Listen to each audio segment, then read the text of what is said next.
जंग के मैदान में जहां गोलियों की गूंज सुनाई देती है, वहां एक ऐसा भी सिपाही था जिसने कसम खाई थी कि वो कभी हथियार नहीं उठाएगा। लेकिन आज कमांडर की आंखें तब फटी की फटी रह गईं जब उन्होंने देखा कि उसी सिपाही के हाथ में एक राइफल है। सबको लगा कि शायद मौत को सामने देख उसने अपनी कसम तोड़ दी, पर हकीकत तो रोंगटे खड़े कर देने वाली थी। उसने बंदूक का इस्तेमाल गोलियां चलाने के लिए नहीं, बल्कि अपनी कसम को निभाते हुए एक जख्मी ऑफिसर की जान बचाने के लिए किया। उसने बंदूक को एक कपड़े में लपेटा और उसे स्ट्रेचर बनाकर ऑफिसर को घसीटते हुए मौत के साए से बाहर निकालने लगा। एक तरफ से जापानी सैनिक गोलियां बरसा रहे थे और दूसरी तरफ ये जाबाज बिना डरे मौत को मात दे रहा था। किसी तरह बचते बचाते वो चट्टान के किनारे पहुंचा। पहले ऑफिसर को नीचे उतारा और फिर खुद खाई में छलांग लगा दी। मैदान में नीचे पहुंचते ही मंजर बदल चुका था। कल तक जो सिपाही उसका मजाक उड़ाते थे, आज उनकी आंखों में उसके लिए बेपनाह इज्जत थी। अकेले अपने दम पर उसने मौत के तांडव के बीच से 75 घायल जवानों की जान बचाई थी। अब वो कोई मामूली सिपाही नहीं, बल्कि पूरी फौज के लिए एक मसीहा बन चुका था। आलम यह था कि अगले दिन जब आखिरी जंग का आदेश आया तो पूरी फौज तब तक रुक गई जब तक इस मेडिकल ऑफिसर ने उनके लिए दुआ नहीं कर ली। उसकी प्रार्थना खत्म होते ही जवानों में वो जोश भरा कि उन्होंने जापानियों की धज्जियां उड़ा दी। लेकिन जंग अभी बाकी थी। हार मानकर जापानी सैनिक सफेद झंडा लहराते हुए बाहर आए, पर ये एक खौफनाक चाल थी। उन्होंने अचानक 2 ग्रेनेड फेंके। उस जाबाज मसीहे ने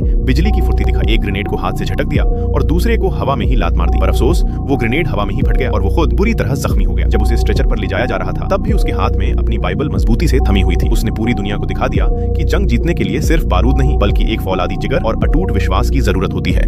वीडियो पसंद आए तो लाइक करें, पार्ट 2 के लिए सब्सक्राइब जरूर करें।